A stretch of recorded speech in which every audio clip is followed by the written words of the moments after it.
সেই জন্য মোটরসাইকেলে 1 নম্বর লাইসেন্স থাকতে হবে, 2 নম্বর হেলমেট থাকতে হবে, 2 না থাকে লাইসেন্স হেলমেট না থাকে পুলিশ সিজ করে অলরেডি শুরু করছি আমরা আজকে পুলিশ আমরা সবাই শুরু করছি 12টা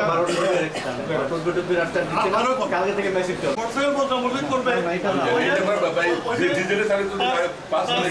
5 লিটারের বেশি 1 লিটার বেশি দেবে না। আপনার একটা এরকম ফুয়েল কার্ড দিয়ে দাও করে বলো দিন কতটুকু তেল নেবে আমাদের মোটরসাইকেলের 5 লিটারের বেশি ওকে স্যার এবং 5 লিটার তো দেবো না 5 লিটারের 200 ডিজেলের মধ্যে এত লাইন দেখিনি আমি এত লাইন দেখিনি এনারাও তো কন্ট্রোল করতে পারতো, এনারা তো কন্ট্রোল না না আমি তো চাই ভোট দেন আমার তার সাথে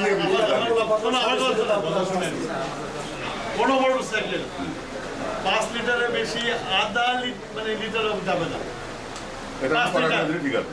5 লিটার আর বাসের যা লাগে একটা ট্রিপে রাউন্ড করতে দেয় তার বেশি 1 লিটার দিবে না। তাহলে আপনি স্যার এক কাজ করুন এবং কেউ গাড়ি ইউজ করার জন্য করতেছে না, ব্ল্যাক মার্কেটিং করতেছে। তোমরা শোনো আপনার রেশন কার্ড তো জানতারাই বলেছি প্রত্যেক মোটরসাইকেলে লাইসেন্স দেখবা, কাগজ দেখবা, হেলমেট আছে কিনা দেখবা, দেখে তেল দিবা। আমরা তেল আনবো 1000 কোটি টাকা লস দিয়ে তেল আনবো আর সেই তেল ব্ল্যাক মার্কেটিং করে 300 টাকার দরে বিক্রি করবে, এটা হবে না। আর আমার ঘরের মধ্যে আমার সিরাজগঞ্জে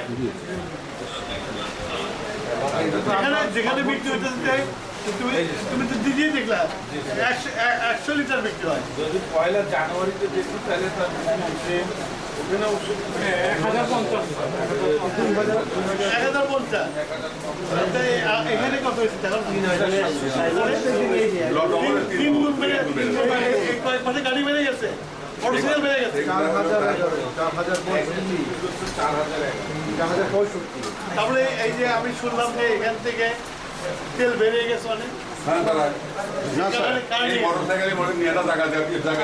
কারা নিয়ে গেছে, আমার নাম বলে কারা নিয়ে গেছে তেল, মোটরসাইকেল কারা আসছিল আপনার নামে একটা ইয়ে কার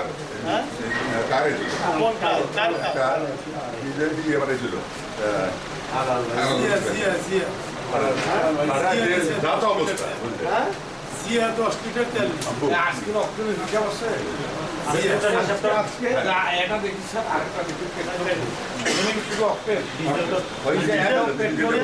ডিজেলের বিল কেন? আমি তো এইখান দিয়ে যাতায়াত করি, কোনোদিনও তো বাসের লাইন দেখি না। আমি আশা করব যখন ড্রাইভিং লাইসেন্স এবং রেজিস্ট্রেশন চাইলাম অর্ধেক ফাঁকা হয়ে গেছে, অর্ধেক ফাঁকা হয়ে গেছে।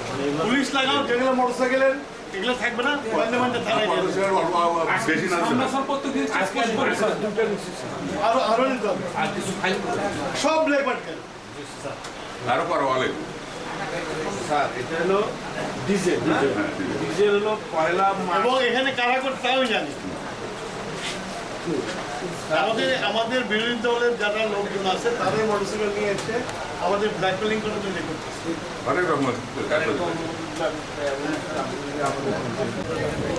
আমরা প্রতিটি পাম্পে যে পরিমাণের তেল দিতাম প্রতিদিনই সেই পরিমাণের তেল দেওয়া হয়। আগে দেখা গেছে সেই তেল 1 দিন 1.5 দিন বিক্রি করতে লাগছে, তার পরের দিন ট্রাকার্সে দিয়ে গেছে। হঠাৎ করে আমাদের তেলের সরবরাহ একই আছে, কিন্তু দেখা যাচ্ছে যে পাম্পে পাম্পে অনেক ভিড়, এবং আবার দেখা যাচ্ছে যে কেউ জেরিকেনে করে তেল নিয়ে যাচ্ছে। আবার আমি সব খবর পেলাম যে সিরাজগঞ্জে ড্রামে করে তেল নিয়ে গেছে। তার অর্থ হলো যে সরকার কষ্ট করে সারা পৃথিবী থেকে তেল জোগাড় করে নিয়ে এসে তেলের সরবরাহটাকে স্থিতিশীল রাখার চেষ্টা করছে। কিছু অসাধু মানুষ তেলকে চোরাই বাজারে নিয়ে যাওয়ার জন্য পেট্রোল পাম্পে ভিড় করছে। সেইটা বন্ধ করার জন্য আমি রাত্রে এই পেট্রোল পাম্পে এসে দেখলাম, তার মধ্যে একটা পেট্রোল পাম্পে একটা মোটরসাইকেল দেখলাম তেল আছে লোক ভেঙে চলে গেছে। আর বেশিরভাগ পেট্রোল পাম্পে দেখলাম যে ট্যাঙ্কি ফুল আছে আবার তেল নিতে আসে। এইটাই হলো মূল কারণ যে যার যা প্রয়োজন তার চেয়ে বেশি তেল নিয়ে যাচ্ছে।